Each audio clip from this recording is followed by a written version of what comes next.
Well, heidi ho, my friends. Welcome to the Inga Barks Show, broadcasting from the beautiful Bakersfield Music Hall of Fame with Blue Sky Media and Kerncast. And I'm surrounded by handsomeness. I've got my son on the other side of the glass. I've got TJ Esposito next to me. I have Goose in front of me. It's a great day. I have to tell you guys, I dabble in telling you about my health every once in a while. Today is the first day in months I feel like a human. I just had to say that. Congratulations, Inga. I know. What planet are you from normally? Normally, I'm from planet what's happening to my face and hair. Oh. And why can't you look great, by the way. I look a lot better than I did last week. You really look alive. You're like, bam, Yeah, there's Inga Barks. I'm feeling alive, and that's not caffeinated. Yeah, that's good. That's just meth. No, I'm kidding. TMI, Inga, TMI. TJ Esposito in with us today, and we appreciate him on a number of levels, one of which is he gives us all this platform to come and talk to you every day, and I certainly look forward to doing that. TJ was just in Sacramento on Monday. Yeah, I left Sunday, came back Tuesday. I'm so sorry. I know, it was terrible. I mean, it was just disgusting. It's just Swamp West. No, it was straight up like, had to put the scuba gear on and go into the swamp. It was bad. Yeah, did you have a nose plug? Oh, it was ear plug, nose plug, eye plug. It was everything. Yeah, wasn't there? I think there was a song in the 70s. Terrible. Ooh, that smell. Yeah. Yeah, it's pretty bad. I mean, it's funny too because when you're standing outside of the Capitol building, it's a lovely place. They got some great sushi up there. Got some great food in Sacramento. Yeah, well, they do have some good food. Mm-hmm. And, just to be honest, we have some good legislators. Mm-hmm. It's just the majority suck. Yeah, and the majority, unfortunately, are in charge. Yeah, that's right. So you went up to talk to them about SB 10, correct? Well, not exactly talk, more like fight our asses off. I mean, it's a personal vendetta.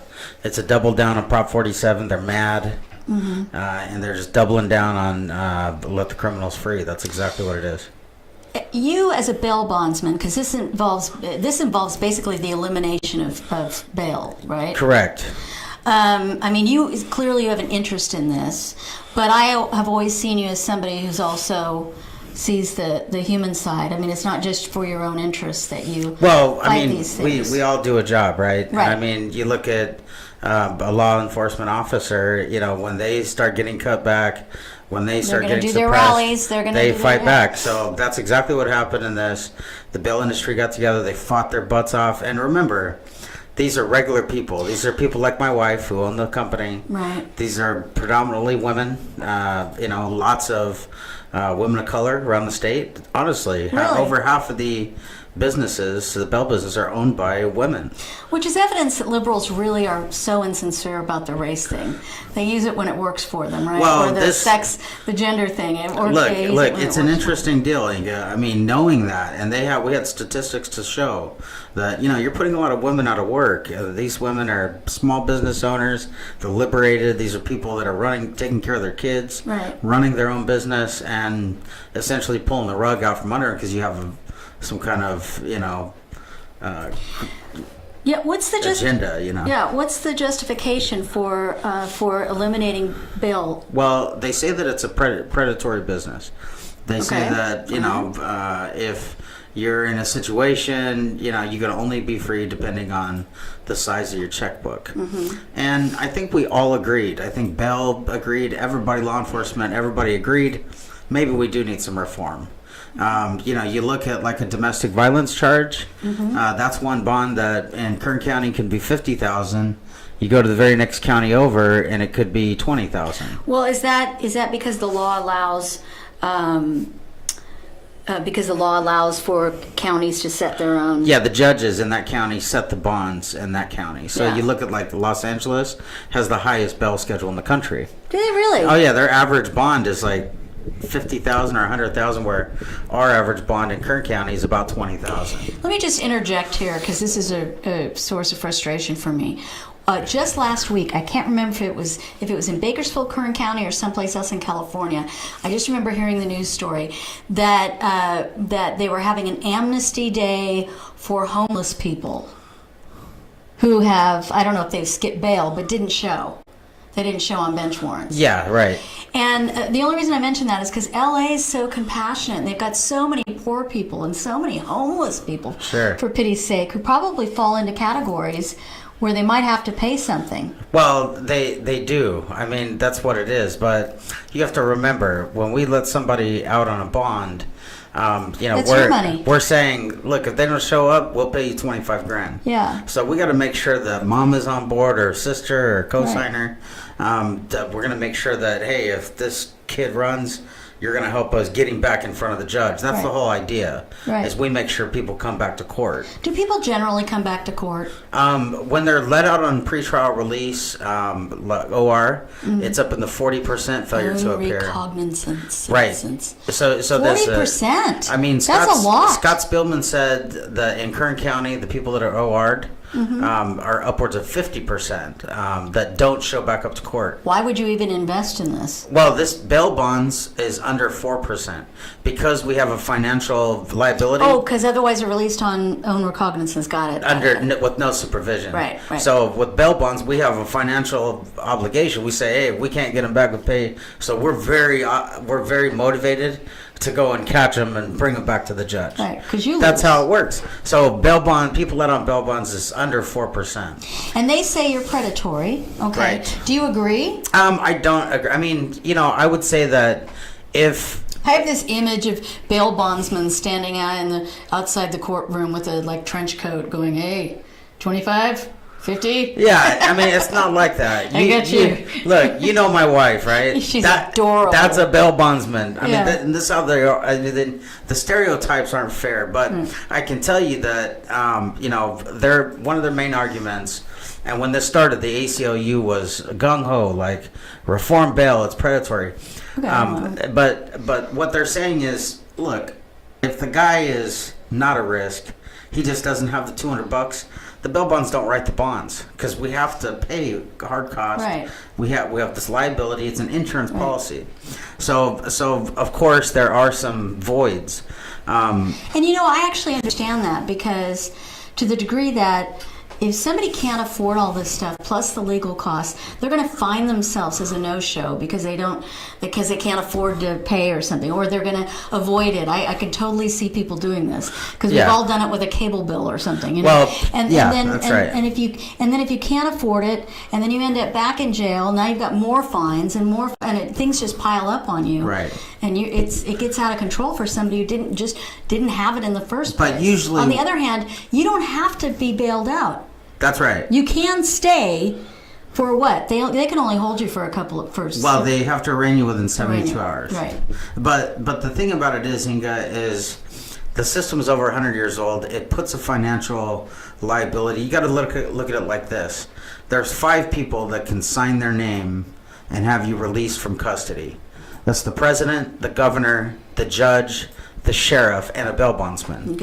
Okay, those are people that can sign their signature on a paper and have you released from lockup. Okay. Those 5 people. Now what they've done, and by the way, 4 of those 5 are hard to reach on the phone.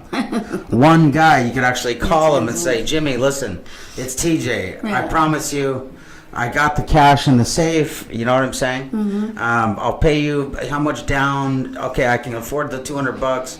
I'll make you $50 payments. I mean, my wife's business sets up 0 interest payments, $50. We work with families, but we just want to make sure the family is in it with you. Yeah, look, don't release him. He's not going to go back to jail. He needs to stay and clean up. Or the family's like, you know what? He's got to go to work. And that was one of their big complaints was, people that can't afford it may lose their job, right? Well, I think that's fair. Right. Again, I have to go back to, though, don't commit the crime. Having said that, you might not have committed the crime. Well, right? That's true. But I mean, so you always are innocent until proven guilty. Right. But in the case of pretrial release, it's not innocent until proven guilty. You have to presume they're guilty. It's about liability. Yeah, exactly. You have to presume they're guilty and say, look, is this person a risk? Is this person right? You're sending them back out into the community. And the other thing to consider, you're putting them right back out in the street. So the other thing to consider is, those people may lose their jobs. Yeah. But they committed a crime to get there. Right. We're just losing our jobs. Right. So, I mean, you got to look at who is being favored here. Is it the victim or the criminal? And I sympathize with both, but it's more. I mean, I sympathize. Let me rephrase that. I think we devalue victims. I think generally we devalue. Like today, we all know the name Molly Tibbetts. But a lot of times we know the name, Jeffrey Dahmer. I mean, we know the bad guy's name more often than we do the victim. And we focus on their life and their past and their struggle. Well, but the Constitution, the whole spirit of the Constitution was to favor the good citizens, the tax-paying people. I mean, that's the whole point. The good people who contribute to our society, those are the people that are favored in the Constitution. When you're bad, you lose things like your right to bear arms. Right.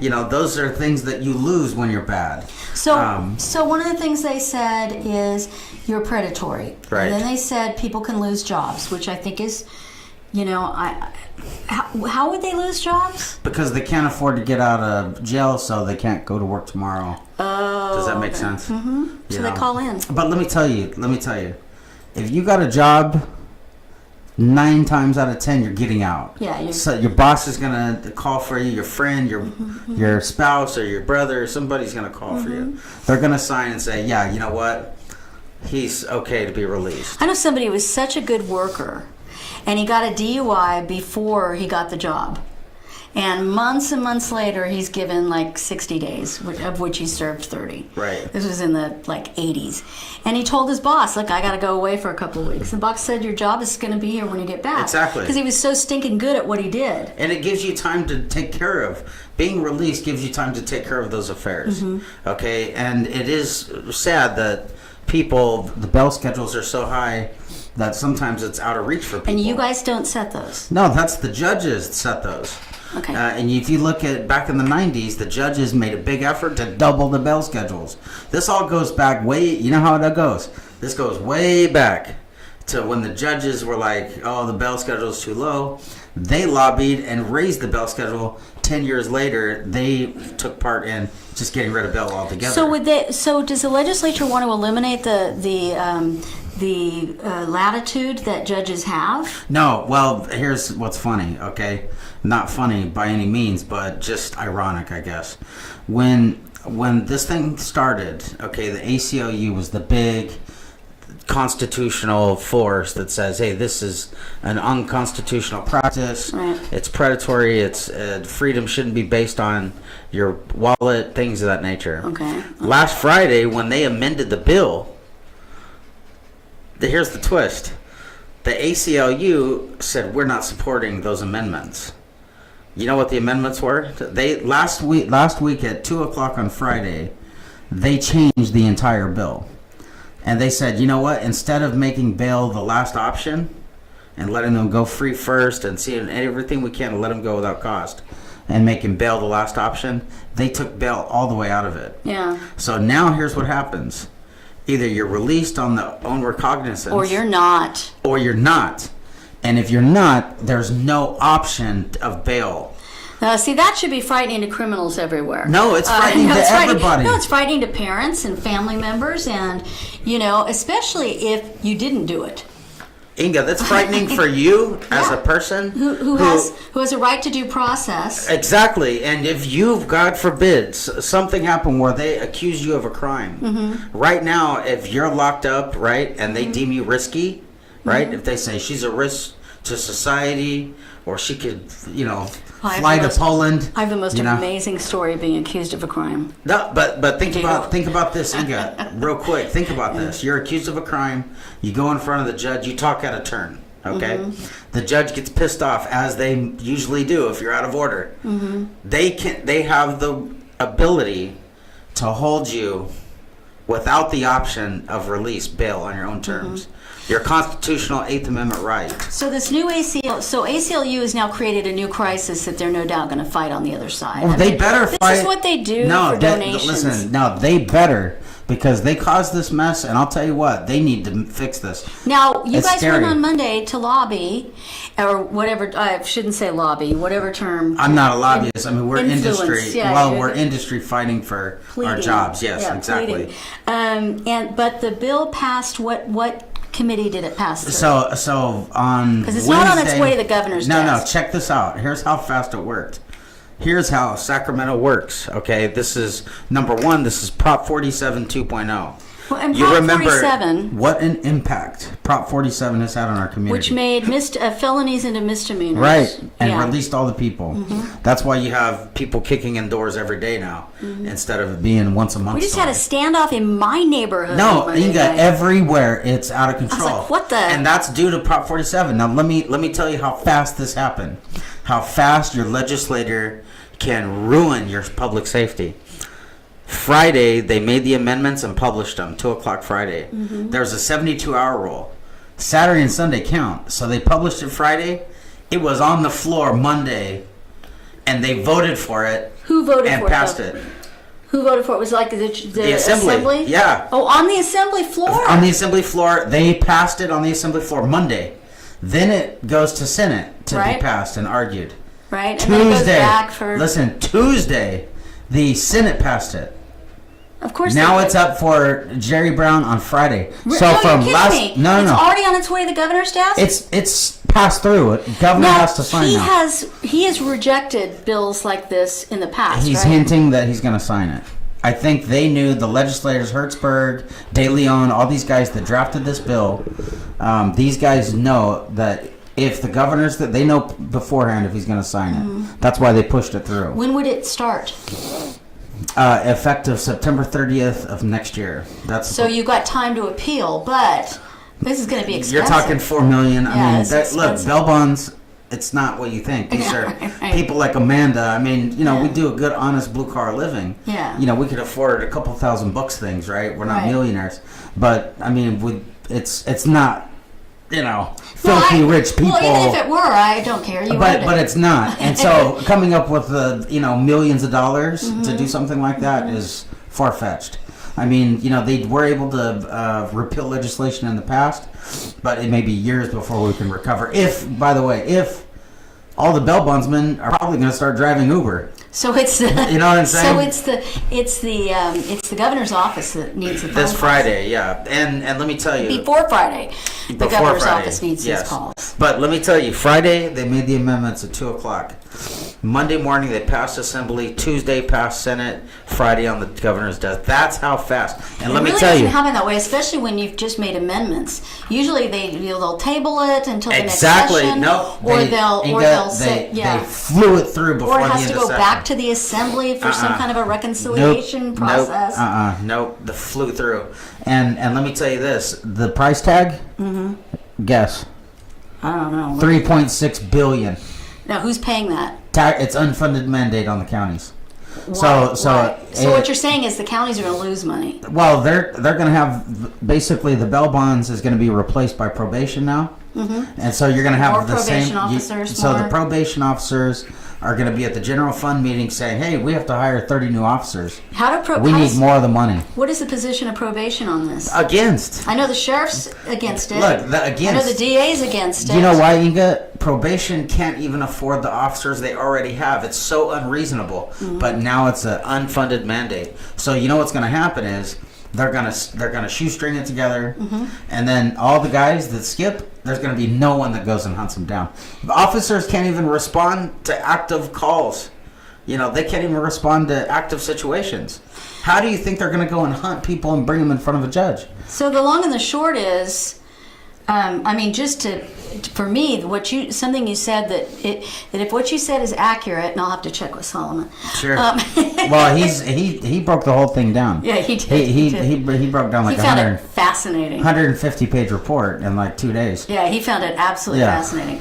But if I understand what you said correctly, if there is no bail, then there's nothing in between jail or release. Correct. Well, where would probation come in then? Well, probation is going to have to take the place of bail agents now. So they're going to have to do the pretrial monitoring. They can barely handle what they have now. So they're not putting up the money. You're still going to be in. If you are lucky enough to be released, you're under they will be the ones in supervision by charge of probation. making sure that. When a lot of times it's the bail. I've watched enough dog to know that you're often doing them a favor by bringing them the person. Well, they can't go get them. Because they don't have the manpower. Well, and not only that, but they have issues. A bail bondsman has certain things that it's a contractual agreement. So when you bail out and you essentially hire a bail bondsman, you give them permission to say, hey, if I don't go to court, I give you permission to come and get me and take me in front of the judge. Right.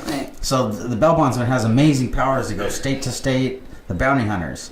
So they can go state to state, they can go to, they can go into a place where they think they're at without a search warrant. I mean, they have amazing power to bounty hunt. It's a special trade. It's almost a craft. There's no way, it's a 120-year-old industry. There's no way probation can learn it in 9 months. Not a chance. I go back, I was jotting notes down just off the top of my head today, and there's so much to the history of California and its absolute corruption where criminal justice is concerned. Not only, and we haven't always been fair to people either. I mean, there have been people remember John Stott, the child molestation stuff out of the 80s.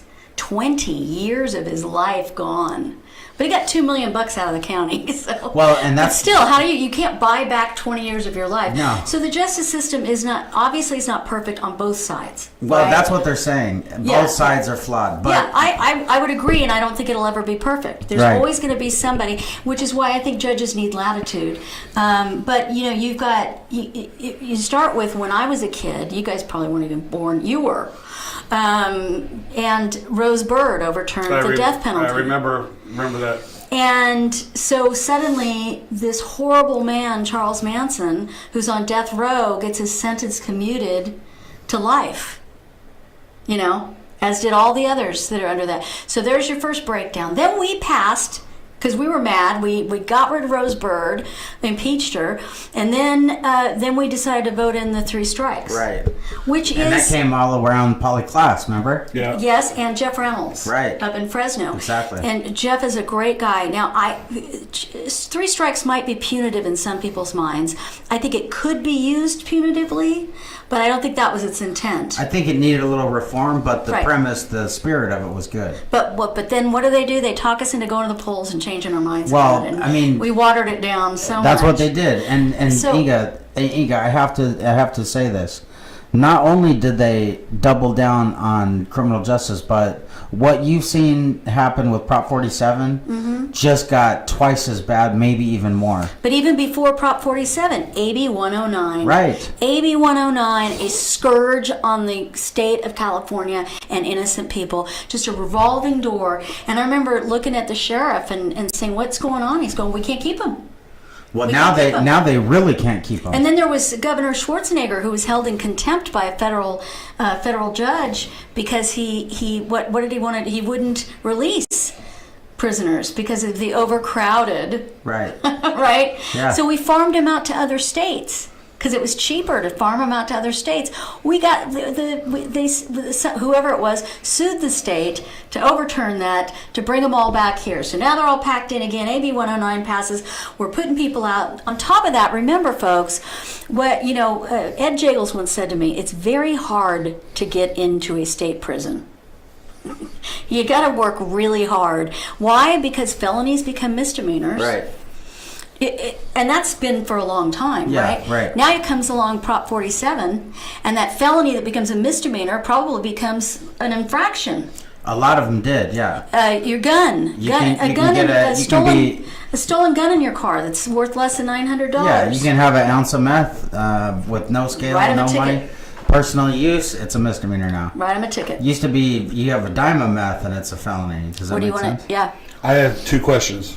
One question is, how fast can we get rid of these politicians that voted this in? Because I think that we should all put their contact information and tell everybody that they're up for re-election. I'm going to give the governor's number. Yeah, and I have the governor's number. Oh, you do, yes. Yes, that was the second question. Did you want the governor's number? Yeah. I have it here. Contact the governor at area code 916-445-2841. That again is area code 916-445-2841. And please tell him how much we enjoy our lives and don't want these criminals on our streets. Now, when I first started in radio, you could call Hertzberg. You He's could call, the author of the bill. Yeah, you could call De Leon. I mean, you could call these guys from Bakersfield and say, "Here's my opinion." Well, guess what? Nowadays, even if you go online to send them an email, what's your zip code? They don't care if you're not in their district. If you're not in their district, they no longer care. So all of that pressure doesn't matter to them anymore. And we are lucky enough to have a heck of a lot of Republicans who represent us, which is great, but they have no power in the state of California. Right. So we're sort of locked.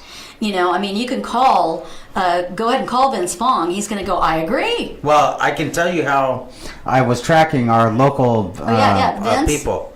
You got Vince, Rudy, Fuller, and Vidak. All? There's 2 Senate, 2 Assembly. And? Let me tell you something. I have to tell you what happened with Rudy Salas if you want to come back and talk do about we need to take a break?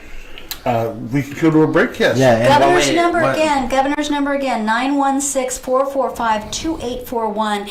And I do believe that if you want to call your legislator, it's actually really simple because it's that 445 number, and then I can't remember what the first 2 are, but the last 2 are always their district number.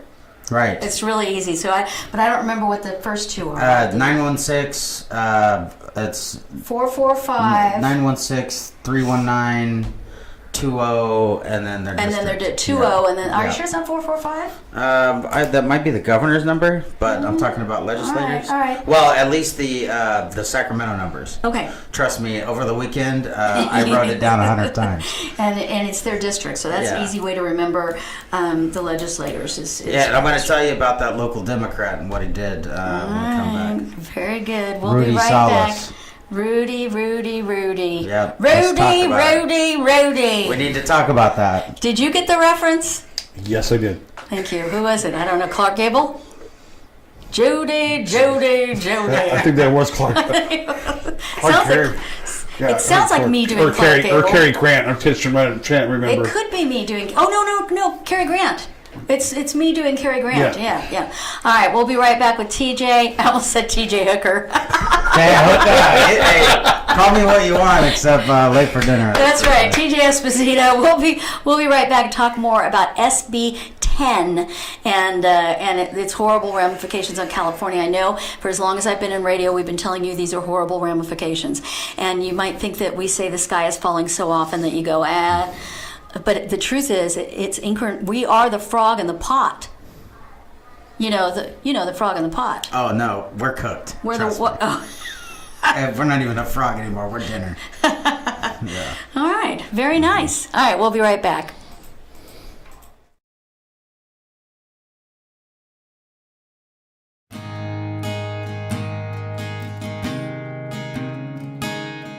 At the time you were arrested, you were served with a DS-367 temporary driver's license. It's good for 30 days, but if you don't act within 10 days, at the end of those 30 days, your license will be suspended. It's important for your lawyer to contact the DMV for you. Set up a driver's license administrative hearing so that your license does not go into suspension. That's something here at Braemar Law we do for you.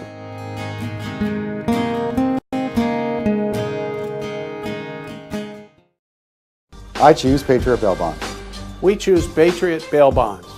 We choose Patriot Bail Bonds. If the best criminal attorneys choose Patriot Bail Bonds, who would you choose? Patriot Bail Bonds. We fight for your freedom.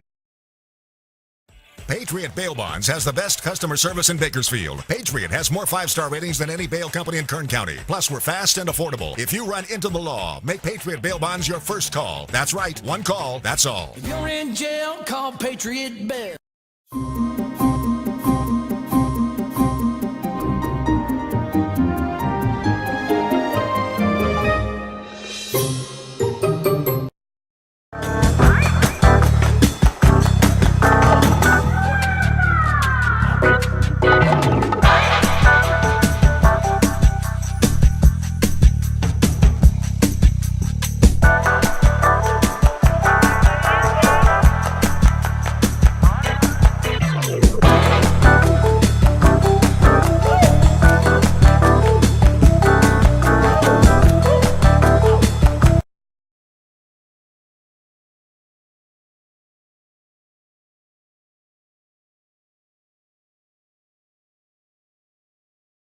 All right, and we are back with TJ Esposito. We're talking about SB 10. We're going to talk a little Molly Tibbetts and Elizabeth Warren also in the probably in the next hour of the program. But let's keep talking to TJ about SB 10. So what happened with our local representatives? Vince Fong, how'd he do? Vince Fong, he number one, none of our guys made any statements. Okay, well he said it was a Senate vote anyway on Monday. Well, right? no. There was assembly on Monday. Oh, okay. So Vince and Rudy voted Monday, and then Fuller and Vidak voted Tuesday. Okay. I actually, props to Vidak, walked right into his office at the Senate. He recognized that I was in Kern County. Open door policy. Oh, yeah. Literally was like, come on in, what's going on? Yeah. And he told me, he's like, listen, we're probably outnumbered on this, but the fight's not over until it's over. So okay. I appreciated that, what he gave us, and he did vote no, by the way. Okay, very good. But I wanted to address Was he first wearing boots? He was. He is definitely a cherry farmer. Oh yeah, farmer. He really looks Kern County. He does, and he represents the valley, no doubt he about does, it. Absolutely. He's a good guy. Absolutely. He's got the drinking water bill, and right. And Fuller, I love it. Fuller, who also is pretty solid. Yeah. Oh, she's pretty right by the money. Yeah. But I wanted to address our local Democrat. Okay. Who represents us on the assembly. Rudy. Now, I'd like to set it up like this, just to kind of set up what happened. The Speaker Rendon, the Speaker of the Assembly, which is a Democrat, Anthony Rendon, I believe his name. Yeah, Anthony Rendon. He actually took the floor and spoke on this matter, okay? Not only did he take the floor and speak, but he said this is his number one priority to pass. To eliminate bail. Yes. Bail bonds. Yes, okay. And after all the other assembly people, even the Democrats said, hey, this bill is rushed. It's poorly put together. It's probably not going to work and will probably cause mass incarceration for mostly brown faces. Because that was one of the arguments, right? Well, that's the major argument. This is all argument. unfair to... But that was the beginning. Now minorities. they doubled down on the public safety side and said, hey, we're going to just keep them if they don't qualify for release. So Okay. you're going to... Now ACLU was like, hey, we're going to have a lot more brown people fill up to jail 75%. Which Black, only serves... Hispanic. Yeah, but that only serves their purpose. But it looked like this. Now, those people, the only way they're going to be released is to either take the deal or wait it out until the trial's over, which could take months and months. So that's the big ACLU issue. But when the speaker took the floor and said it was his number one issue, I believe it was 9 or 12 Republicans abstained. They didn't even have the courage to vote no. They were afraid of being removed from committees. Exactly, and because all the that kind of speaker stuff. spoke. You know, and that is a survival tactic. And when you look at your Congress, for instance, even, and you go, why did that Republican vote that way? I bet you most often it has to do with the fact that they were promised something or threatened to have something taken away from them.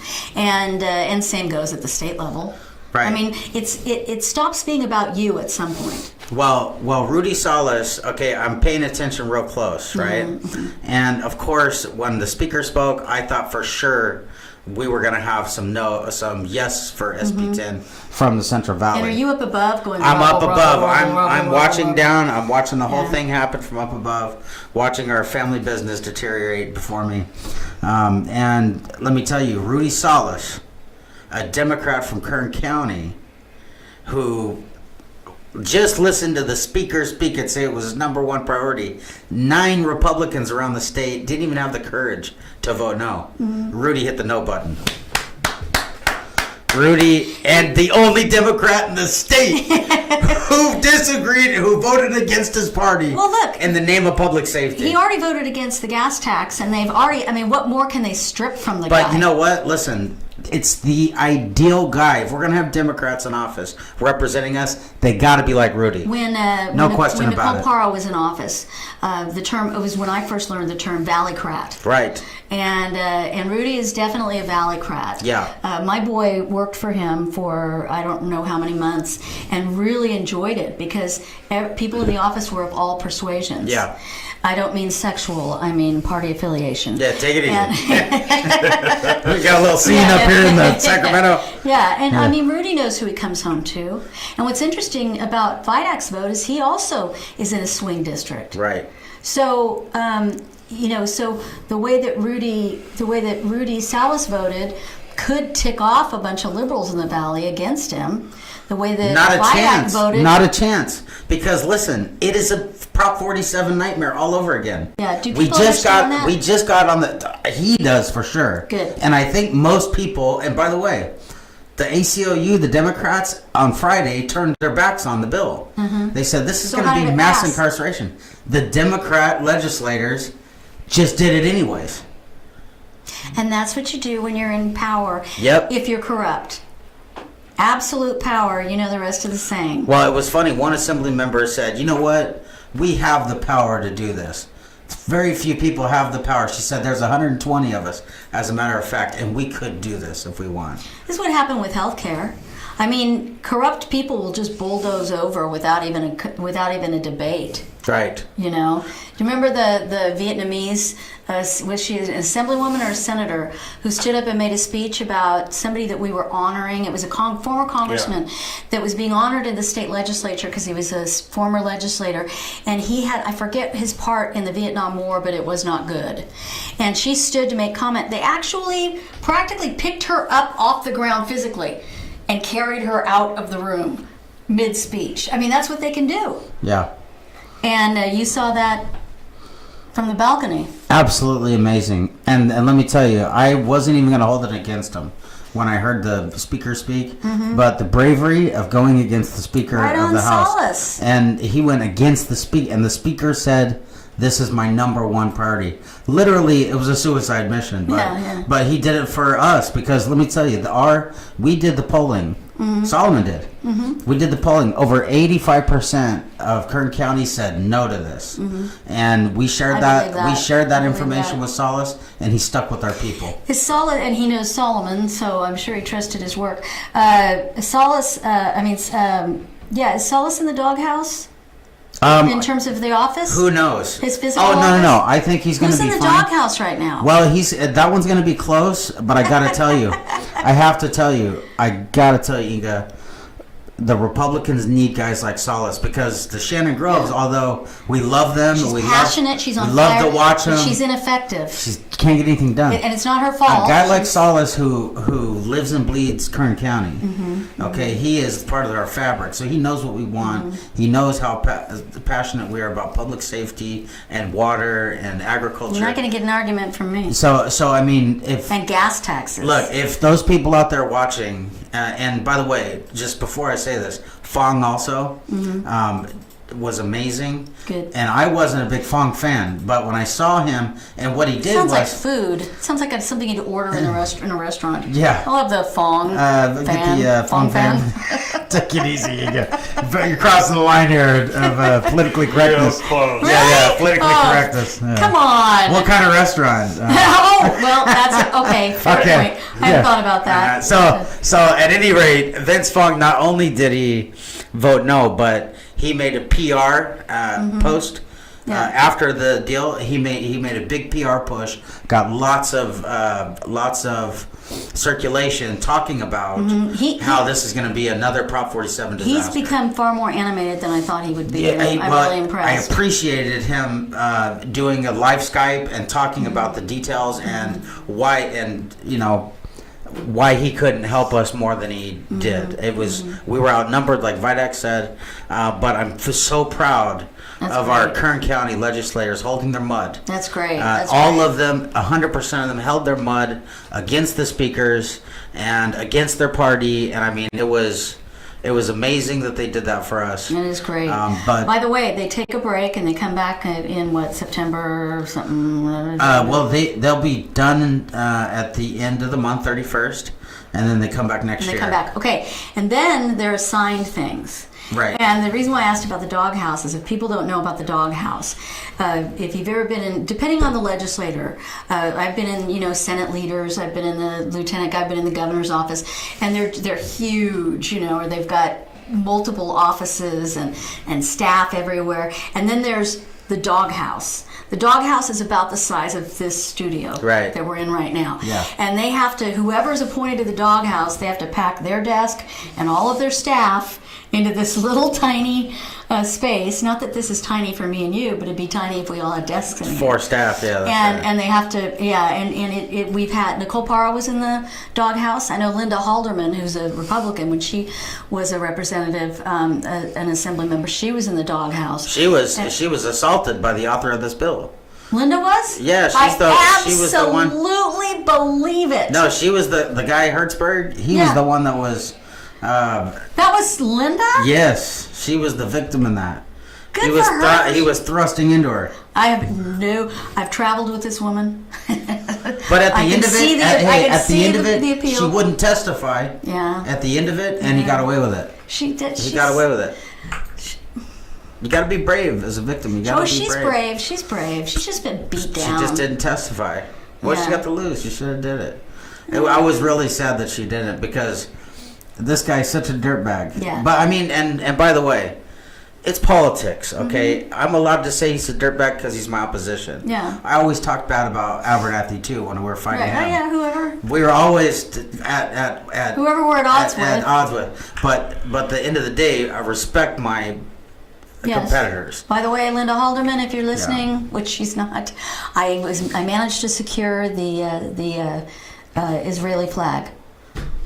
Nice. We were up at the river a couple of weeks ago, the boys and I, and we went into this room that they're going to clear out that was just full of just clutter. And there, wadded in a ball, was this Israeli flag, and I went, recoil.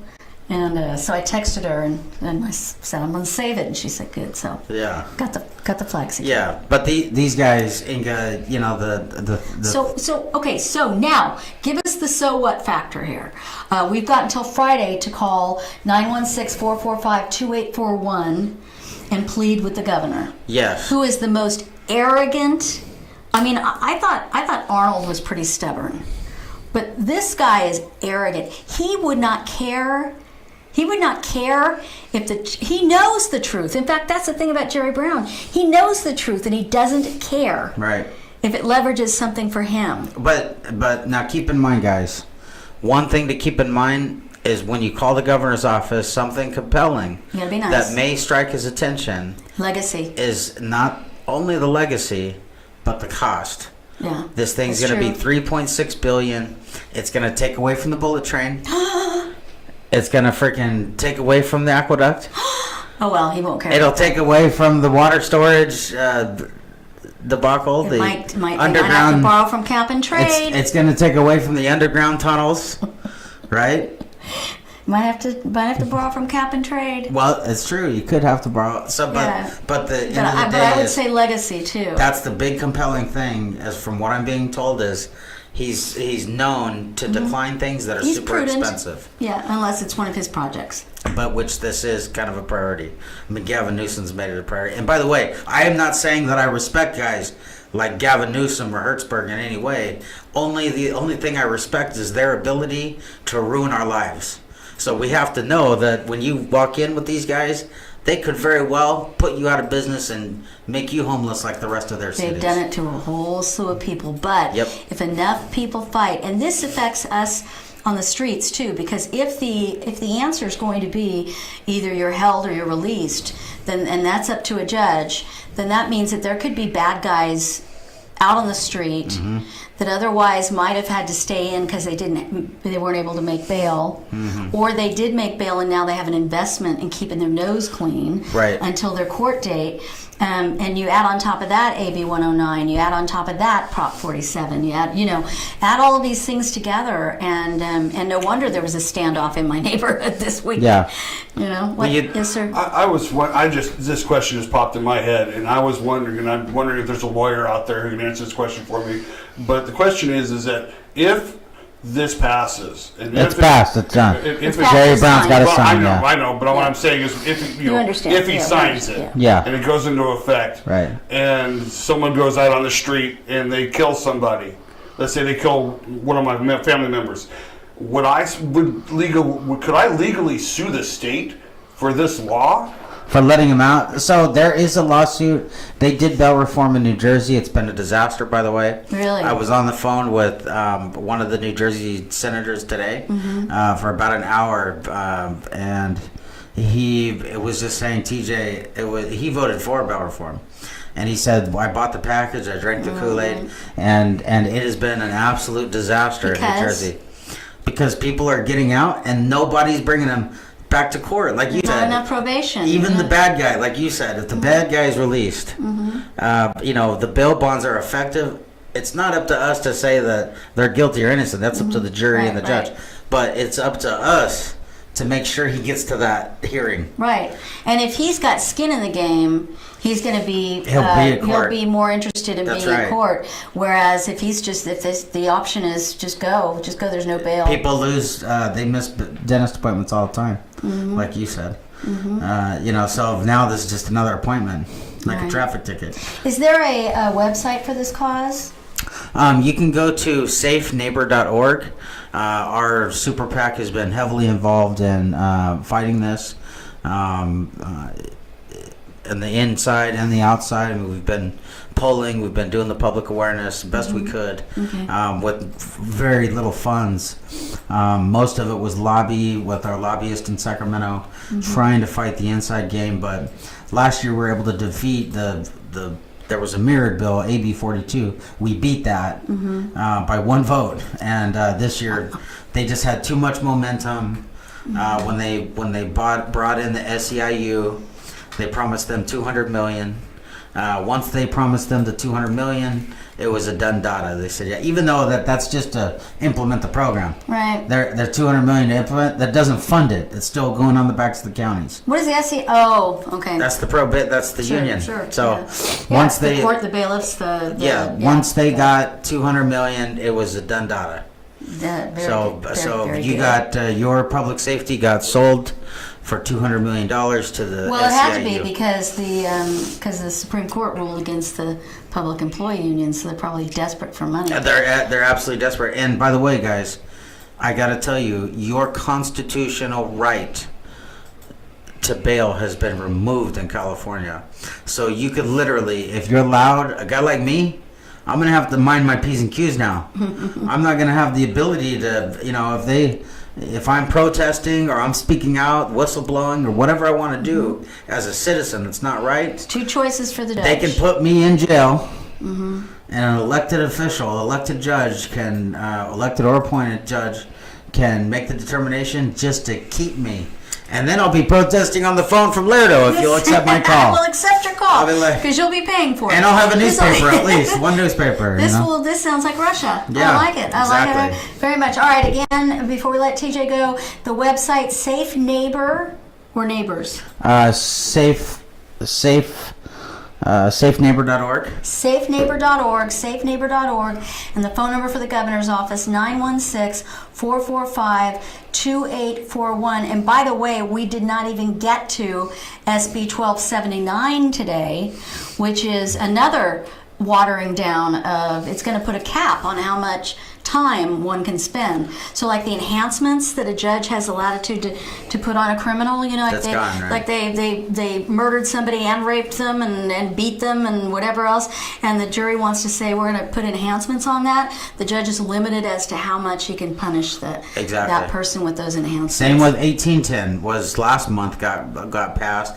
Another criminal reform that says, if they deem you to have mental issues, that you can get out of the crime. So that's another one that just passed. They snuck that one through just like they snuck SB 10. They fast-tracked it, and now they're going to have to do some cleanup legislation next year, which, hopefully we can get at the table and say, don't eliminate an entire industry. Make us an option. We'll work with you, and we tried. They just shut us out. They hate the bail industry. They hate it. I believe it. So it's low hanging fruit for them for more probation money. That's all it was. They got their $200 million, and you, ladies and gentlemen, who pay those taxes, are going to feel it in the wallet, and you'll also feel it in your neighborhoods. Lock and load, my friends. Lock and load. It's the last line of defense: doorbell camera and Smith & Wesson. There you go. Get one of each. Like it very much. Like Right. it very much. TJ, thanks so much for got the it. fire in your belly. I appreciate it greatly. You got it. All right, kids. We'll be right back. We're going to do, I was going to say top of the hour news. We should totally do top of the hour news. Do it. I'd come in. It's your show, man. No, that's true. It's your deal. And This now, is First after Amendment giving my first. opinion, here's the news. But yeah, we're going to go to the top of the hour, which we're beyond, and then we'll come back. We're going to talk about Elizabeth Warren and her comments on Molly Tibbetts' death, and I think I have an angle or a way to talk about it that you haven't heard yet. That doesn't make me unique. I hate it when I hear people say the difference between me and the rest of the guys. So we're all just trying to do our best to make a point. All right, so we'll be right back. Thank you again, TJ. We're broadcasting from Blue Sky Media and Kerncast at Facebook. Like and share. We'll be right back. Thanks, guys. Boss, it's Skull. He knocked over another ATM, this time at knife point. He needs your legal advice.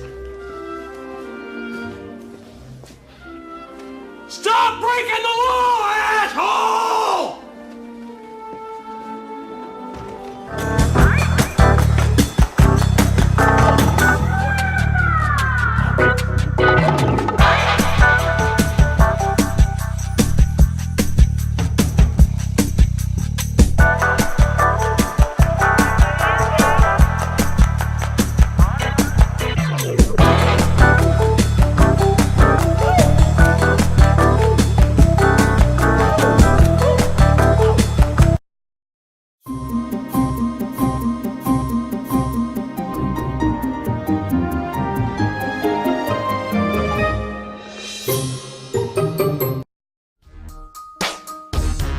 Introducing the new California State Penitentiary Bologna Sandwich. Jail food sucks. Don't let your family eat jail food.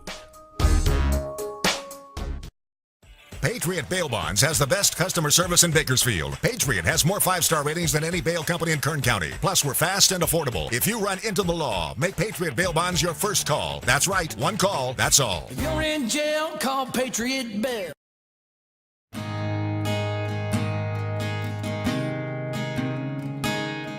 At the time you were arrested, you were served with a DS-367 temporary driver's license. It's good for 30 days, but if you don't act within 10 days, at the end of those 30 days, your license will be suspended. It's important for your lawyer to contact the DMV for you. Set up a driver's license administrative hearing so that your license is not going to suspension. That's something here at Braemar Law we do for you.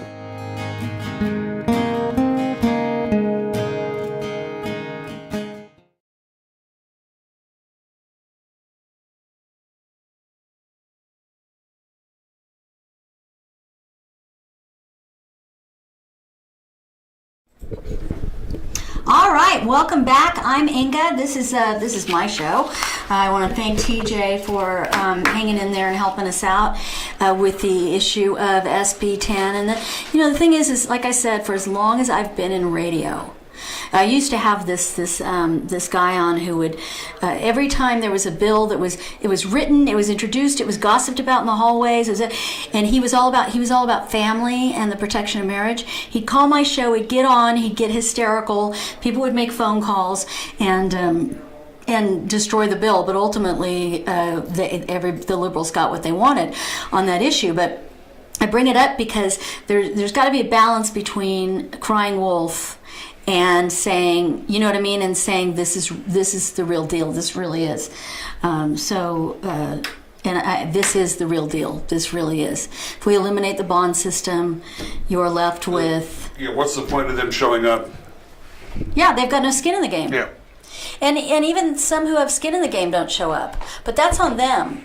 That's on them. But if we've done everything we can to motivate them to show up, and to, and then you've also got this middleman, the bail bondsman, who makes sure that they show up for court, right? Mm-hmm. They're a babysitter. Something that probation will not have the time to do. Now, there's probably a whole slew of people on probation right now going, yay, they won't have time to bother me. And with that, I agree. I'm on Maybe we should institute the purge. The purge. It's kind of like a reverse purge, isn't it? AB 109, 47, we're letting you go. Go back and go out and kill innocents. You know what's going to end up happening, and this is the scary. But this is the scary part: is that these guys are going to go out. They're going to commit more crimes, and then a law-abiding citizen is going to put one through their head, and then they'll be the one going to prison. Luckily, in Kern County, that doesn't happen too often, but you get what I'm saying. Yeah, speaking of Kern County, who bites a canine? Did you see that story? Yeah, I did see that. Dude what was it, a car chase? Comes to an end. Dude gets out of the car. The dog comes. See, I always think dogs are better than guns because they're unpredictable to the person the cop knows what the dog is going to do. Mm-hmm. And I've done training with these dogs. They work with precision.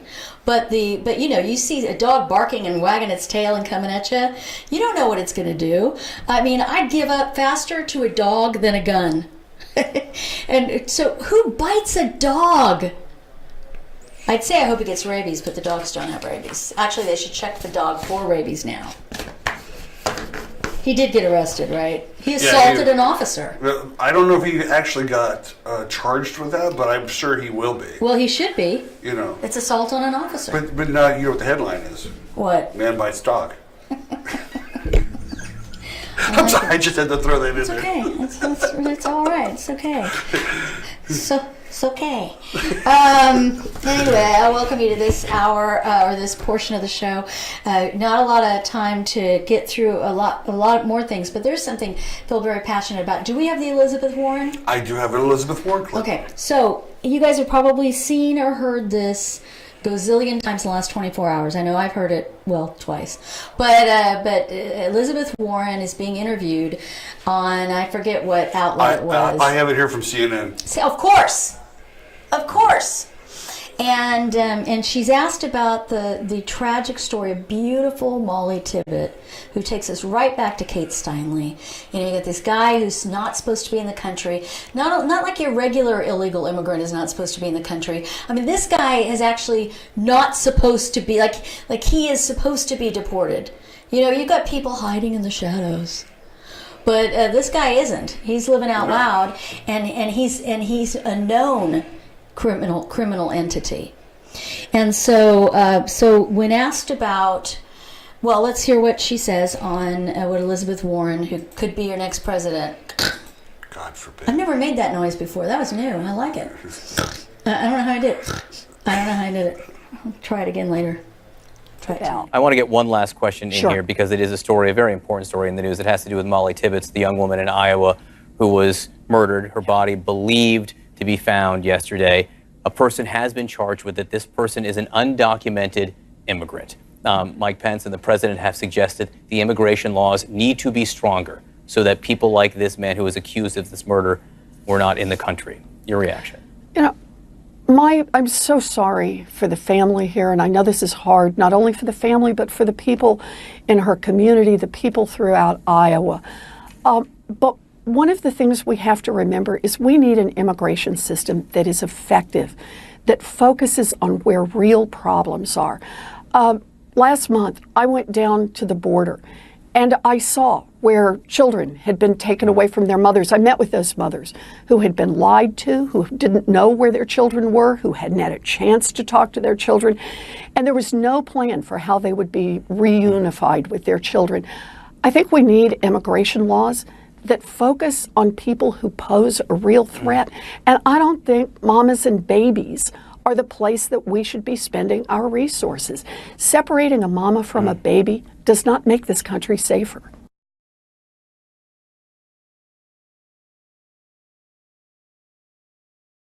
All right, so with that context, let me read you this news story. An illegal alien facing deportation from the U.S. has been extradited to Mexico 25 years after investigators learned he was living in New York. The gang member was taken from his home and flown to Mexico City on Tuesday morning after years of diplomatic wrangling. Why? All right. He fled to the U.S. following the sanctuary city laws. Why wouldn't you? Claiming to immigration officials upon arrival that he had worked as a farmer in his native land of Mexico. He concealed his past as a willing helper to MS-13. Let's see. He quietly lived in the U.S. as a laborer on a farm until investigators found his name on an old ICE list, and fellow former gang members tipped them off that he was living in America. He told the U.S. Justice Department officials who showed up at his door, quote,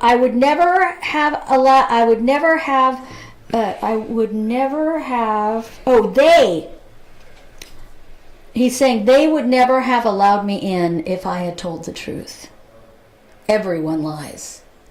This is a hero to Elizabeth Warren. Right? Is this story much different? It sounds like it, yeah. Sounds like a hero. Only it's not about an illegal immigrant who came here and committed a crime. It's about a Nazi. The last Nazi accused of war crimes known to be in the United States was extradited yesterday to Germany after 25 years of living in New York with the government knowing he was here. Can you believe that? And here's this. Well, this guy was a guard. Well, I'll carry on. Former concentration camp guard Yaku Pilar. I'm usually pretty good with my German, but I think he's Polish. 95 years old. Oh, I forgot to add that. The gang member was 95, Elizabeth Warren. Was taken from his home and flown to Dusseldorf, which is much more fun to say than Mexico City. On Tuesday morning, after years of diplomatic wrangling, he fled to the U.S. following the Second World War, claiming to immigration officials upon arrival in 1949 that he had worked as a farmer in his native Poland. He concealed his past as a willing helper to Nazi Germany's notorious SS Parliament wing, SS big time, wing and a forced I'm not going to try to pronounce it. It was a forced labor camp. Like anybody labors for nothing. You know, I mean, we're all forced to labor, whether they're motivated, but still this was death. In occupied Poland, where at least 12,000 Jews were murdered during the Second World War. He quietly lived in the U.S. as a draftsman and then a retiree. He got to enjoy his golden years until investigators found his name on an old ICE list. And the fellow former other former guards tipped them off that he was in the U.S. He told the U.S. Justice Department officials who showed up at his door in 1993, I would never have been allowed in if I had told the truth. Everyone lied. So it goes on and on and on. Since 1983, he's even had protests outside of his apartment with people holding up signs saying, "Your neighbor is a Nazi." And the federal government has done little or nothing. So there's two things to observe here. A, he was allowed to be here since 1993, which speaks to our immigration policies, right? He was allowed to lie. In 1949, they couldn't really check this stuff, but now we can. So he got away with lying. And what's the other thing? Elizabeth Warren, he's your guy. He was ripped from the arms of his wife. She's like 80 something. So they've been married for 60 plus years, 70 years. He was ripped from her arms, Elizabeth Warren. And for what? For what? Oh, being a Nazi. Yeah. So anyway. And somewhere in Hollywood, someone's going to make a movie out of this. I'm sure they will. I'm sure they will. It'll be called The Last Nazi. Well, the Anne Frank story. Remember, the Anne Frank story has been perverted into one where a woman is hiding a illegal immigrants from ICE. From Central America, or from Mexico, from ICE in her attic, and so Elizabeth Warren could totally fund this film. This poor guy just trying to live his life, only make him get rid of Nazi and just put in MS-13. We'll all totally sympathize. It's not hard to find these images on the internet, I'm sure, and I don't know that I encourage anybody to go look at them. But at Yad Vashem, the Holocaust Museum in Jerusalem, a really fascinating place. Obviously, it's a fascinating place. But there's a point where I don't know how to explain it, where the liberation begins, where we've had D-Day, we've cracked down, we've entered France, right? We're moving on into Germany. People are being liberated. The Russians are coming, and this is one of those guys who upon orders murdered Jews, and they dug mass graves. And I'll never forget the visual, because at Yad Vashem they have a video that it's on a loop. Just plays over and over and over again of naked, skinny bodies being bulldozed into these giant holes in the ground. Mm-hmm. And they were covered over, and they actually marked them. The Nazis actually SS marked them with how many there were, and but he's one of the guys who did that. I don't know if he drove the bulldozer. I don't know if he shot people. Maybe he just shoveled them in. Maybe he just shoveled the dirt over them. But if we're just going on Elizabeth Warren's argument that all of this is really about people just coming here for a better life and being denied that and being ripped from their families, then he is as much a victim, Elizabeth Warren, as this guy that you were trying to justify yesterday, who stalked and kidnapped beautiful Molly Tibbetts. And I don't know, do we know yet if he sexually assaulted her? I mean, that's a crime of opportunity at that point. I don't know why. You know what? Let me just look at it, because I had heard about his confession. Mm-hmm. He blacked out. He can't remember. He can't remember. Well, that's how many. I've done that. I've actually done that. And what's but I didn't kill anybody. What's interesting is it was usually that I missed that part of the TV show. Yeah. Me too. What's interesting is, and again, I'm a big paranormal fan. I'm also a big true crime fan, and I start my mornings getting ready, watching the first 48, a lot of different old episodes. I like that show, yeah. Do you watch Investigative Discovery? I do watch that. Do you? Yeah. I do, except I can't stand the narrators. Yeah, I understand that. Yeah. Although, have you ever seen...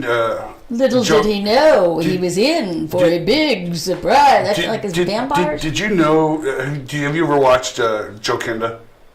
Yes, I can't stand him. I love that show. I love it. He reminds me so much of Joe Friday. See, I think he's the kind of guy who tells a lot of stories that if people actually investigated them, they might not all be true. That's, I can see that. Yeah, he seems to me like the kind of guy, come here, let me tell you about a dark night. But what's interesting is that I've watched, I don't know how many hours of interviews that these detectives do with these criminals. First 48.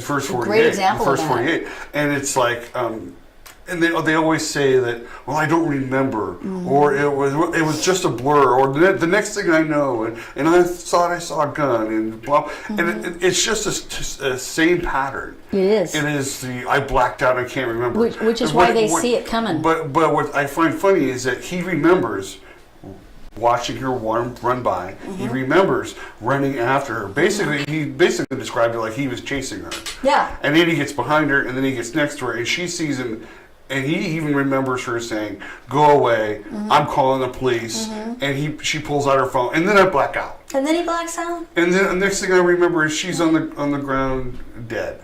Or she was in his car dead. Yeah, and I don't buy it. No. I never buy it. No. I'm like, you know exactly what you did. No. You just want to But you're right too. Those TV shows like the first 48 show you how unsexy it all is. It all is. When you watch, for instance, the now CSI is pretty graphic. But when I watch Law and Order, for instance, and they're in the interrogation room and they're slamming on the table and getting in the guy's face, and you better.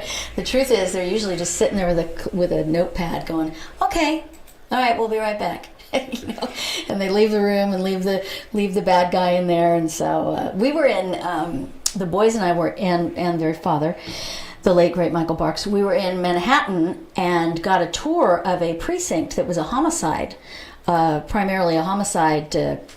Precinct, if you will, in Manhattan, where my friend Joe worked. The wood shampoo cop? Mm-hmm. Yeah. And he gives my kids a tour. He also took pictures of us inside cells.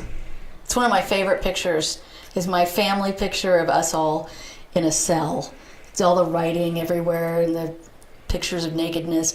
Anyway, while we were having this visit, we're all just standing there in the lobby and we're visiting. Through the glass, there's two people talking, and they're talking and they're gabbing and they're talking, and one of them starts to cry, and it's all very nothingness, I mean, none of us, I don't think, thought of anything. And our guide said, see that lady in there? She just confessed to murder. And so it's not as sexy as it is in TV, It's but it is interesting to watch, to see what they go through, and to have somebody say, "I blacked out." I just can't remember. It's a great answer. And sometimes it's true, but not if you've murdered somebody. I'm sorry. That's a lot of work. It's a lot of... Most people who black out fall asleep, right? Right. I mean, I don't know. Which is something I saw this morning. They brought this guy in, and he basically had to reach over and knock him and wake him up. Yeah. Because you need to sit up and... Speaking of sleep and knocking people over, I'm driving home last night. I take the freeway here, but surface streets home, and I was driving down Truxton Avenue, in between the Liberty Bell and the jury selection building, and there's a guy, and the median is, how wide is that median there on Truxton Avenue? It's not that wide. There's a guy asleep, crashed out, cold. You want to hear something funny? This is some I would love to hear something funny. As TJ had just said, it's not funny, it's ironic. Funny, but not funny, ha-ha. This coming from the Des Moines Register, who... Des Moines. Of course, this is coming from the young man's attorney. Sad and sorry, Trump has weighed in on this matter in national media, which will poison the entire possible pool of jury members. Yes, because otherwise none of us were paying attention to this story. Citing Tibbetts' death as an example of why immigration laws are such a disgrace. That offends me. That actually offends me. Where do they find these people? I don't know. But what a red herring. What a ginormous red... Look over there, squirrel. I mean, it's... And how many times was Obama just admired for it? Isn't it just a horrible thing that happened to poor, and put a name in there? Just, how many...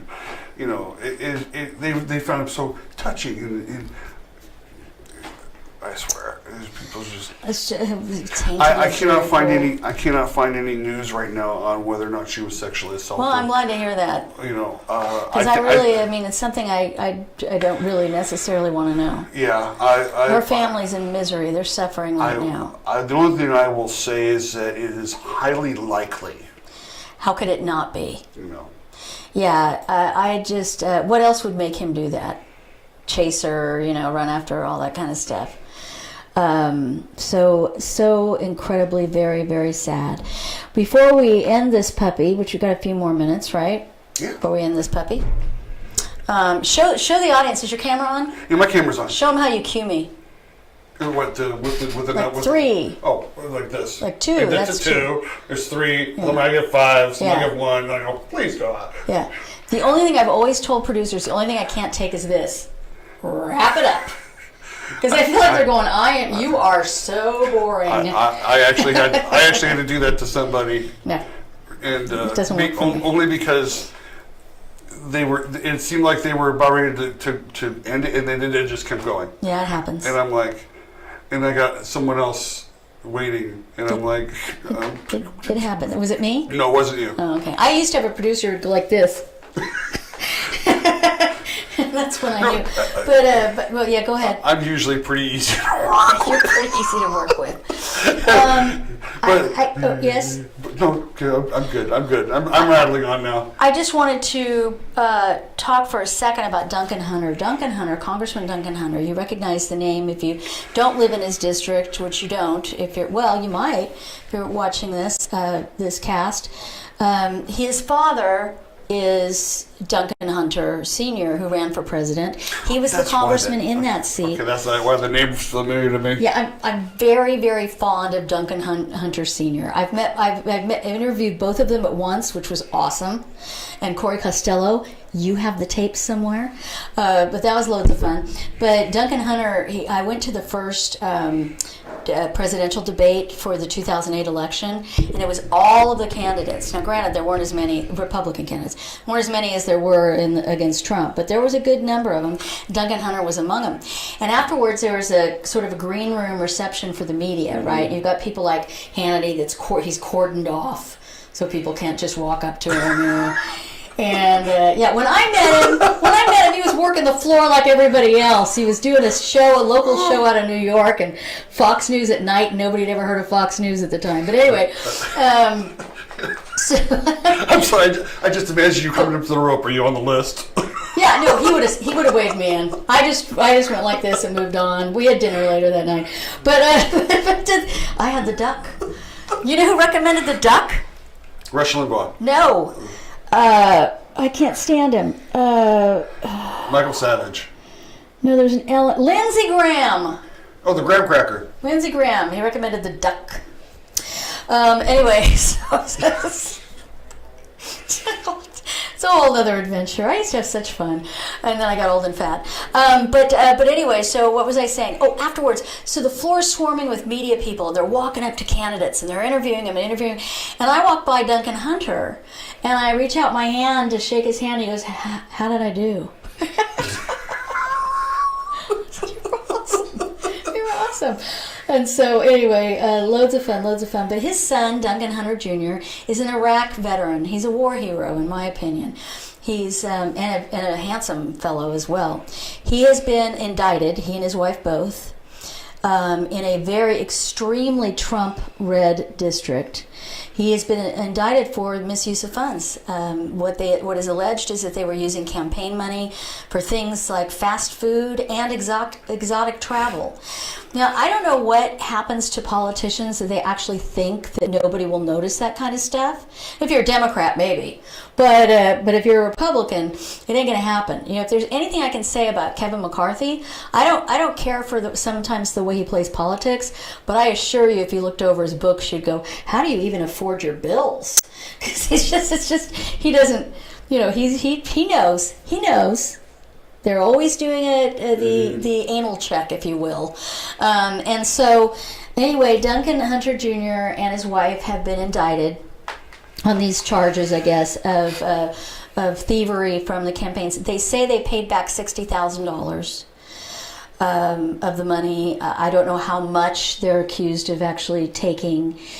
And, you know, innocent until proven guilty, and I say this about everybody. You can be witness to this with Leticia Perez. Mm-hmm. I hope he's innocent. I say that about every politician, even if they're Democrats. I hope they're not guilty, because that means a violation of the trust of the people they represent, and they're nice people. You know, so I truly hope he's innocent. Paul Ryan has stripped him of all of his committees, and he was actually on, I do believe he was on with Devin Nunes. I want to say one of the security, one of the intel, you know, things. I remember hearing him in an interview once talking about innocent people that are taken out when we drone strike sometimes. It was very interesting listening to him talk. But anyway, here's the deal. Paul Ryan has stripped him of all of his thingamajigs, and I think that's right.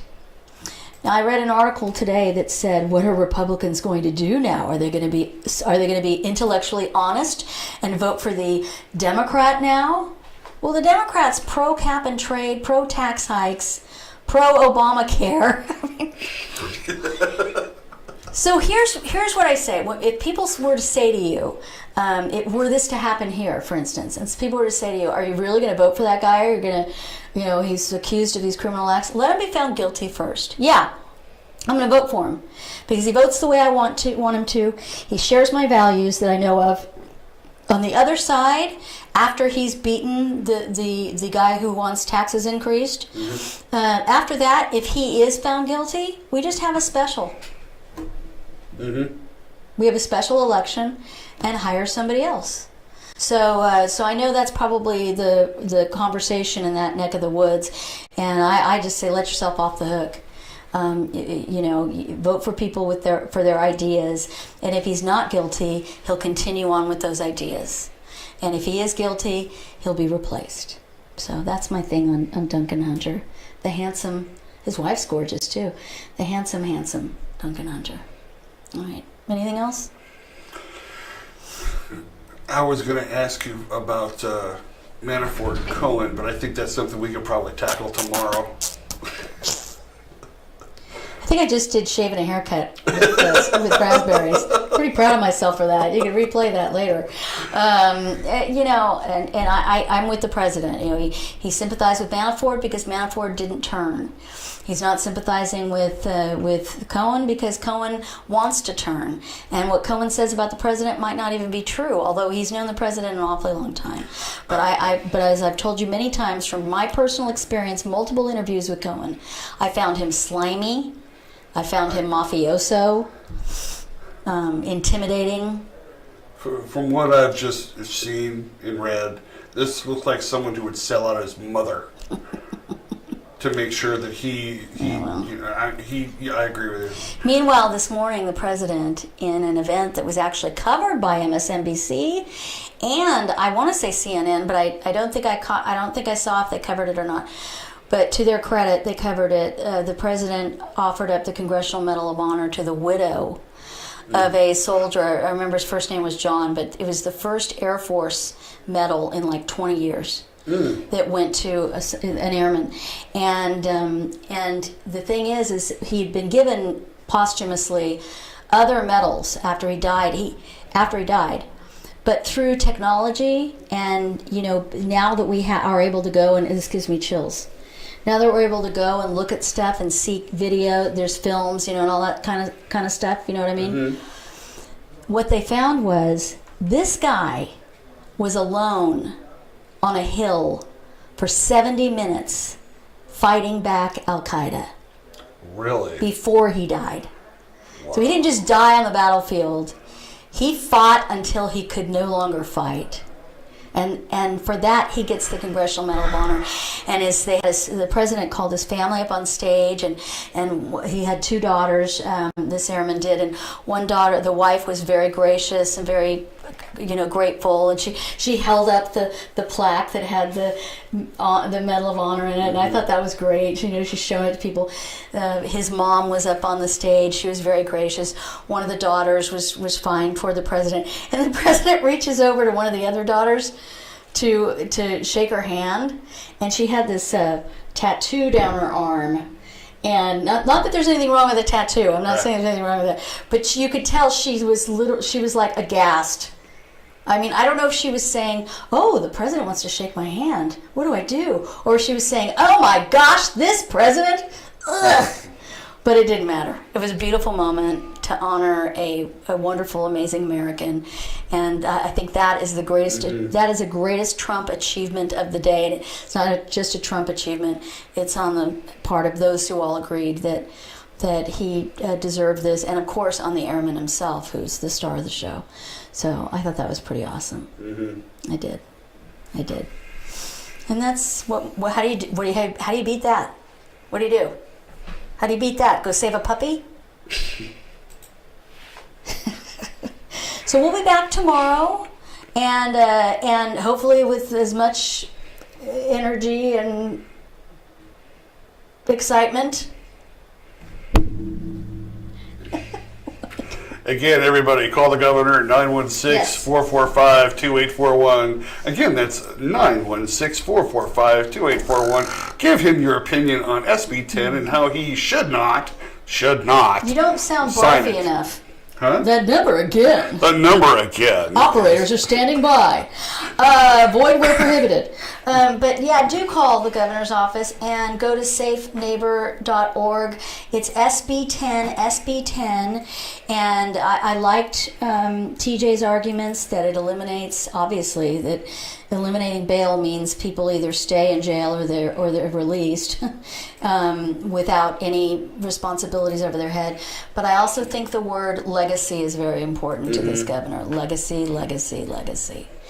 And so call Jerry Brown's office and ask him if you agree not to sign SB 10.